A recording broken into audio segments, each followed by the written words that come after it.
Hi, welcome to Lies and Secrets channel. We hope you will have fun with us. Enjoy watching. Isabella even enjoyed it when the bulldog knocked her down and did something to her that Isabella couldn't resist. I had just returned from work on a typical Thursday night. Isabella was in the kitchen with her back to me, bending over to get something out of the oven. It was a very ordinary but oddly erotic sight, with her dress riding up just enough to show a hint of skin. "Hey," I said, trying to sound casual and ignore the tightness in my ch**t and the strange mixture of curiosity and dread that was growing inside of me. "Oh, you're home early," Isabella said, her voice carrying a note of something unsaid, something hidden. "Yes," Isabella left work a little early. I thought I'd surprise her, so I walked over and planted a K********* S on her cheek. Isabella turned in a look of surprise, which was quickly replaced by a smile that didn't quite reach her eyes. We sat down to dinner, and for a while the only sound was the clink of cutlery against plates.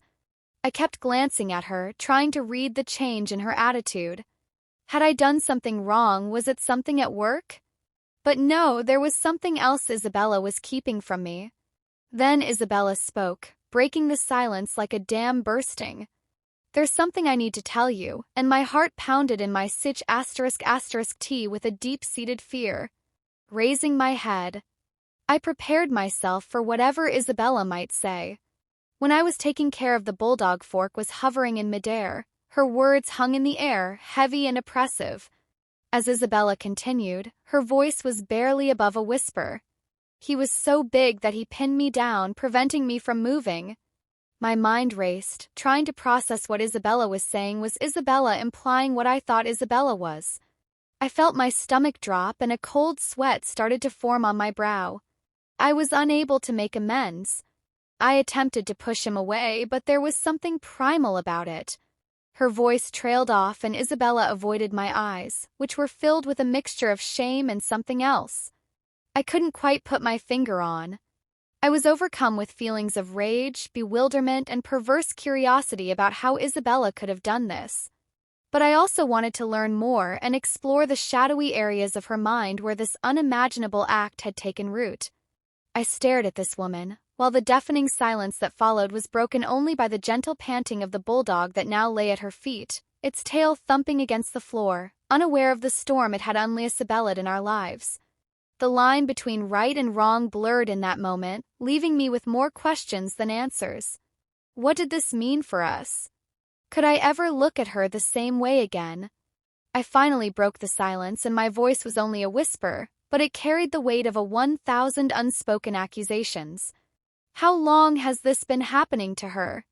Her eyes, which once only showed love and laughter, now appear to be clouded by guilt and defiance.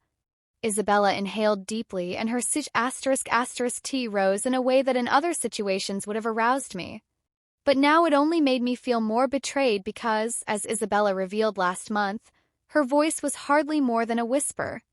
Yet every word cut through the atmosphere like a knife.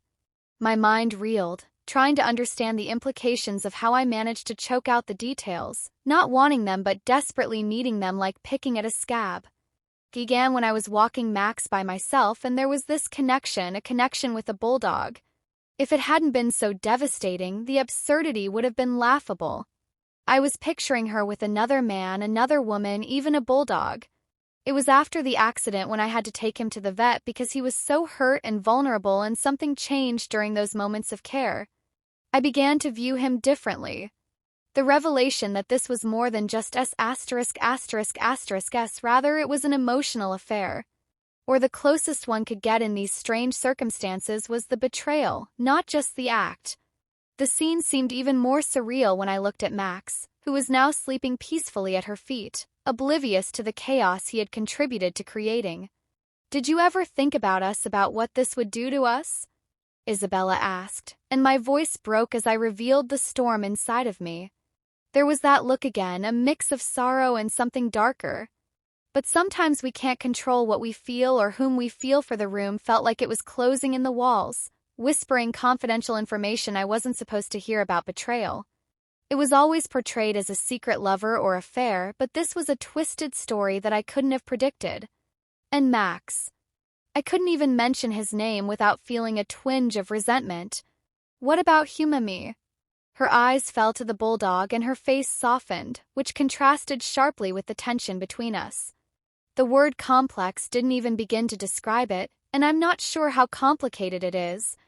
The life we had built together seemed to fall apart before my eyes, not from the typical cracks of infidelity, but from something so unexpected and completely perplexing. My mind was racing with scenarios, none of which were consoling. The silence returned, but this time it was different. There was an unspoken end. In addition to the lack of sound, the calm before the revelation storm, the run seemed to shrink as I paced my thoughts in a whirlwind of pain and disbelief. "Will you stop this?" I asked, hoping against hope that an answer would save some aspect of our reality. Isabella didn't answer right away, and during that pause my heart sank even deeper. When Isabella finally spoke, her voice was firm. "I need time to understand, to decide time." That's what Isabella needed. How could one come to terms with such a betrayal? Was there even a way out of this situation? I felt like I needed to breathe and breathe without the weight of her confession on me. I walked to the door, my hand on the knob, unsure if I wanted to leave or if this was the end of our life together or just a strange pause. The door opened with a creak and I stepped out into the cool night. I left behind the comfort of what I believed to be our shared reality as well as the coziness of our home, with the exception of a bulldog's howling in the distance, which served as a moving reminder of the night's revelations and a call to an uncertain future. The night was quiet as I walked down the street. My mind was racing with ideas, each more disorganized than the last, and the cool air hitting my face was a stark contrast to the stuffy atmosphere inside. I walked to the park where we had laughed and dreamed together, but now every shadow seemed to conceal something, and every bench was a silent witness to a love that was now in doubt. The bench creaked beneath me as I sat down on our favorite bench, which we always claimed was ours. It felt different, now colder, as if the wood itself resented my presence. I couldn't get the image of her face when Isabella told me out of my head.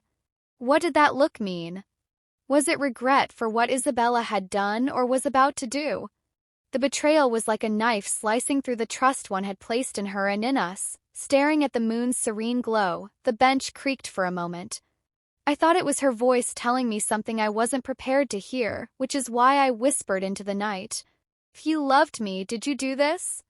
The only response I could think of was silence, followed by the bulldog's howl, which seemed to be trying to find a solution to its own suffering. The park was deserted except for the distant bark of a bulldog, possibly the same one whose howl had signaled the start of the night. It was almost poetic how the bulldog's cry seemed to echo my own internal howling, a sound of pain, confusion, and an uncertain future. I wanted to confront her and demand answers, but I was held back by my fear of what I might hear, as Isabella confirmed my worst fears. I knew I had to go back not for answers, but because some part of me still hoped for a miracle for her to explain that it was all a terrible mistake. However, I knew deep down that hope was as ephemeral as the autumn leaves that fell all around me. I stood up feeling the cold seep into my bones, matching the chill in my heart. The journey home was lengthy, and every step was burdened by the sense of betrayal. As I got closer to our house, the lights were still on, creating long shadows on the lawn that seemed to reach out and grab me, drawing me further into the nightmare. I paused at the doorstep, my hand hovering over the doorknob. Could I face her? Could I listen to whatever explanation Isabella might offer? The door loomed large, an entrance not just to our home, but to a confrontation I wasn't sure I was prepared for. With a deep breath I turned the knob, stepping back in a life. There Isabella was, her silhouette, framed by the soft light of the living room, her eyes wide with a mixture of shock and something else. Was it guilt or fear? "Benjamin," her voice broke the heavy silence. Trembling as if Isabella could feel the storm brewing within me, "Let me explain, but could any explanation mend the shattered trust between us?" My heart pounded in my ***T, each beat echoing like a drum of war. I passed her on the plush carpet, which felt like quicksand and threatened to drag me down into despair. I paused in the middle of the room and turned slowly to face her, asking her to explain. I asked in a cold whisper, "Can you explain the lipstick on his collar?" the text messages, the way you looked at him at the party." Isabella opened her mouth, but nothing came out and her eyes darted away from mine, unable to hold my gaze. My mind was racing with images of our life together, now tainted with memories of our time together. Did every K***** us touch and whispered, "I love you" mean anything to her? Emily. Isabella took a step forward, her hand reaching out, but I stepped back, the distance between us, now not just physical but vast and unbreakable. I asked, not expecting an answer yet, hoping for one that would undo the last few hours. The room felt like it was shrinking, the walls closing in as if to force a confrontation, an exorcism of our demons. I didn't intend for it to happen. "Benjamin," when Isabella finally spoke, her voice was hardly more than a whisper, but it was a moment of weakness and the words hurt like a betrayal all over again. How much time did we lose to her weakness, and how long does it take for a moment to turn into weeks or months? Eventually, the truth always comes out, forcing us to face the consequences of our decisions. I walked over to the window, which looked out into the night, the darkness reflecting the turmoil inside me. I asked, keeping my back to her, not wanting to see the expression that would undoubtedly accompany her next words. Her response was quiet, barely audible over the sound of my own heartbeat. "My story ends here. If you feel that this story is meaningful and brings useful lessons, please like and subscribe to the channel to support me. Thanks for listening and see you in the next videos."